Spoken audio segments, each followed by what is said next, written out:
إن الحمد لله نحمده ونستعينه ونستغفره ونعوذ بالله من شرور أنفسنا ومن سيئات أعمالنا. من يهده الله فلا مضل له ومن يضلل فلا هادي له، وأشهد أن لا إله إلا الله وحده لا شريك له، وأشهد أن محمدا عبده ورسوله. يا أيها الذين آمنوا اتقوا الله حق تقاته ولا تموتن إلا وأنتم مسلمون. يا أيها الناس اتقوا ربكم الذي خلقكم من نفس واحدة وخلق منها زوجها وبث منهما رجالا كثيرا ونساء، واتقوا الله الذي تساءلون به والأرحام إن الله كان عليكم رقيبا. يا أيها الذين آمنوا اتقوا الله وقولوا قولا سديدا يصلح لكم أعمالكم ويغفر لكم ذنوبكم، ومن يطع الله ورسوله فقد فاز فوزا عظيما. أما بعد، فإن أصدق الحديث كتاب الله، وخير الهدي هدي محمد صلى الله عليه وسلم، وشر الأمور محدثاتها، وكل محدثة بدعة، وكل بدعة ضلالة، وكل ضلالة في النار. عباد الله، ها هو شهر المغفرة، وها هو شهر التوبة، قد من الله تبارك وتعالى علينا به. فها هو اليوم السادس من شهر رمضان، شهر الخير والإحسان. هذا الشهر الذي يتنافس فيه المتنافسون، ويشمر فيه المشمرون، ويتوب فيه التائبون، ويندم فيه النادمون.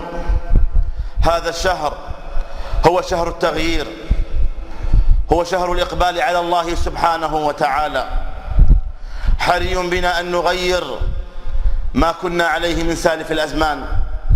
كفى بنا غفلات، لقد فرطنا في جنب الله تعالى كثيرا، وكلنا ذو خطأ، وكلنا نذنب، وكلنا نقصر، وهذه حقيقة لا بد من الاعتراف بها. يقول النبي صلى الله عليه وسلم فيما يرويه عن ربه جل وعلا: يا عبادي إنكم تخطئون بالليل والنهار، وأنا أغفر الذنوب جميعا فاستغفروني أغفر لكم. ويقول الله تعالى في الحديث القدسي: يا ابن آدم إنك ما دعوتني ورجوتني إلا غفرت لك ما كان منك ولا أبالي.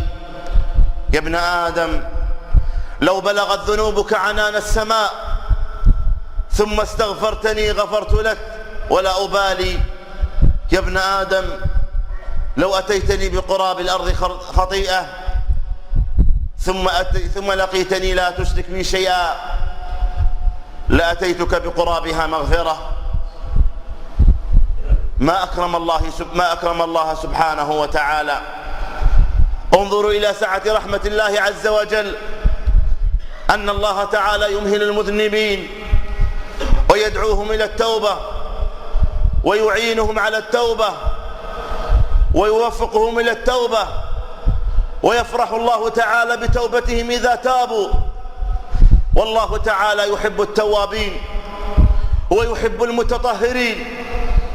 النبي صلى الله عليه وسلم إمام التائبين عليه الصلاة والسلام يقول: يا أيها الناس توبوا إلى الله واستغفروه فإني أتوب في اليوم 100 مرة. النبي عليه الصلاة والسلام الذي قد غفر الله تعالى له ما تقدم من ذنبه وما تأخر يتوب في اليوم 100 مرة. فماذا نقول نحن الذين فرطنا في جنب الله؟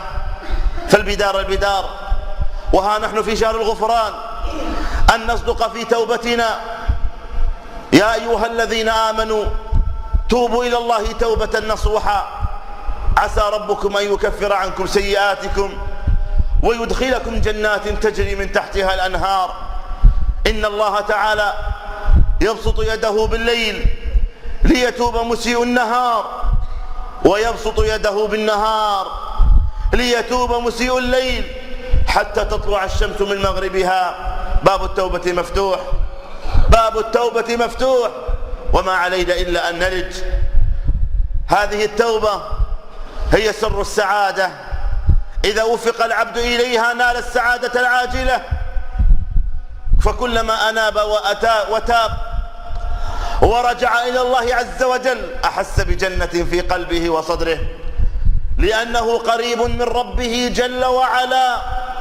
فالله تعالى فتح الباب: قل يا عبادي الذين أسرفوا على أنفسهم لا تقنطوا من رحمة الله إن الله يغفر الذنوب جميعا إنه هو الغفور الرحيم، وأنيبوا إلى ربكم وأسلموا له من قبل أن يأتيكم العذاب ثم لا تنصرون، واتبعوا أحسن ما أنزل إليكم من ربكم من قبل أن يأتيكم العذاب بغتة وأنتم لا تشعرون، أن تقول نفس يا حسرتا على ما فرطت في جنب الله وإن كنت لمن الساخرين، أو تقول لو أن الله هداني لكنت من المتقين، أو تقول حين ترى العذاب لو أن لي كرة فأكون من المحسنين. باب التوبة مفتوح، إن الله يقبل توبة العبد ما لم يغرغر، أي ما لم تبلغ الروح الترقوة. واللهم لك الحمد. إن الإنسان إذا نظر إلى قصر هذه الحياة وإلى زوالها وفنائها وأنه سيرحل عنها ولا بد، ولا يعلم متى الرحيل، قد يكون الآن أو يكون بعد لحظات أو ساعات أو أيام أو سنين، والمصير إلى الله سبحانه وتعالى. فعلامة التسويف، كفانا تسويفا وكفانا إعراضا، وهذا هو شهر التوبة. كم تاب من أناس في هذا الشهر وصدقوا مع الله سبحانه وتعالى ورفع الله تعالى شأنهم، فنقول أيها التائب تب إلى الله سبحانه وتعالى عندما ذقت حلاوة الطاعة وحلاوة القرب. أتستبدلها بعد ذلك بمرارة المعصية؟ أتستبدلها بعد ذلك بشؤم الذنوب؟ هذه الذنوب والله لها آثار خطيرة عليك أيها المذنب. سيلتقى الله عز وجل وأنت في قلب أسود ووجه أسود سودته الذنوب والمعاصي. يا أسير الغفلات، قد مضى العمر وفات، حصل الزاد وبادر مسرعا قبل الفوات. فإلى كم ذا التعامي عن أمور واضحات، وإلى كم أنت غارق في بحار الظلمات. لم يلن قلبك أصلا بالزواجر والعظات، بينما الإنسان يسأل عن أخيه قيل مات، وتراهم حملوه سرعة للفلوات. أهله يبكوا عليه حسرة بالعبرات، أين من قد كان يفخر بالجياد الصافنات، وله مال جزيل كالجبال الراسيات، سار عنها رغم أنف للقبور الموحشات. فاغنم العمر وبادر بالتقى قبل الممات، وأنب وارجع وأقلع عن عظيم السيئات، واطلب الغفران ممن ترتجى منه الهبات. ثم نادي في الدياجي يا مجيب الدعوات، اعف عنا يا رحيما وأقلنا العثرات. أقول ما تسمعون وأستغفر الله لي ولكم فاستغفروه إنه هو الغفور الرحيم.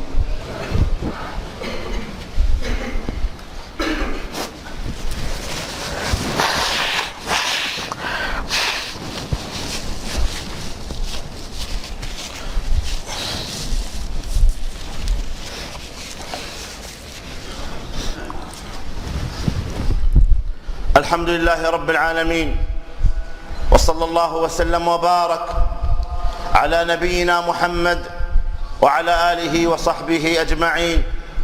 عباد الله، إن هذه التوبة لا بد لها من شروط حتى تكون توبة صادقة، ومن أعظم شروطها الإخلاص لله سبحانه وتعالى، أن يترك العبد أن ذنب لله اعترافا وافتقارا، وأن يشاهد منة الله عز وجل. أما أن يترك الذنب لأنه لا يقدر عليه أو لأنه يؤذيه في ماله وجسده، لا، اترك الذنب لله، اترك النظر إلى الحرام لله، اترك أكل الحرام لله، اترك سماع الأغاني لله، اترك التدخين لله، فالله سبحانه وتعالى يشكر توبتك ويقبل توبتك، بل يضاعف الله عز وجل. والذين لا يدعون مع الله إلها آخر ولا يقتلون النفس التي حرم الله إلا بالحق ولا يزنون ومن يفعل ذلك يلقى أثاما يضاعف له العذاب يوم القيامة ويخلد فيه مهانا إلا من تاب وآمن وعمل عملا صالحا، فأولئك يبدل الله سيئاتهم حسنات وكان الله غفورا رحيما. الشرط الثاني الندم، أن تندم على ما فرطت في جنب الله، فكما قال عليه الصلاة والسلام الندم توبة، فلا بد لك من الندم، أن تندم غاية الندم لأنك انتهكت الحرمات وتجرأت على رب الأرض والسماوات. ومن شروط التوبة الإقلاع عن المعصية إقلاعا تاما، إياك أن تقرب من أسبابها، إياك أن تقرب من أهلها، فر بدينك، فر بنفسك، انج بنفسك، ابتعد عن الحرام وعن أهل الحرام، فاقلع عن المعصية إقلاعا تاما. ومن شروط التوبة العزم الصادق على عدم العودة، لا يكن توبتك آنية كما هو حال كثير من الناس، يتوب فقط في رمضان وهو ينتظر بفارغ الشوق أن يخرج رمضان حتى يرجع إلى ما كان عليه من العصيان. لا، ليس هذه بتوبة صادقة.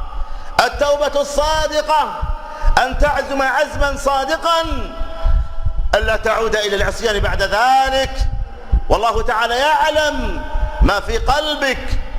وتوبوا إلى الله جميعا أيها المؤمنون لعلكم تفلحون، ومن لم يتب فأولئك هم الظالمون.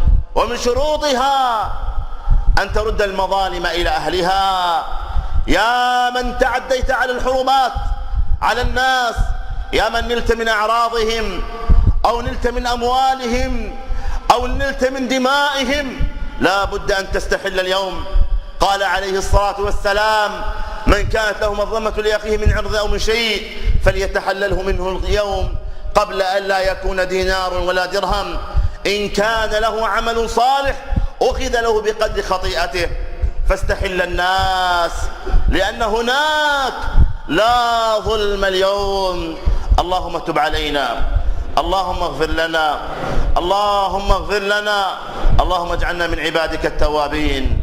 اللهم أعز الإسلام والمسلمين وأذل الشرك والمشركين ودمر أعداءك أعداء الدين. اللهم انصر إخواننا المستضعفين في مشارق الأرض ومغاربها يا رب العالمين.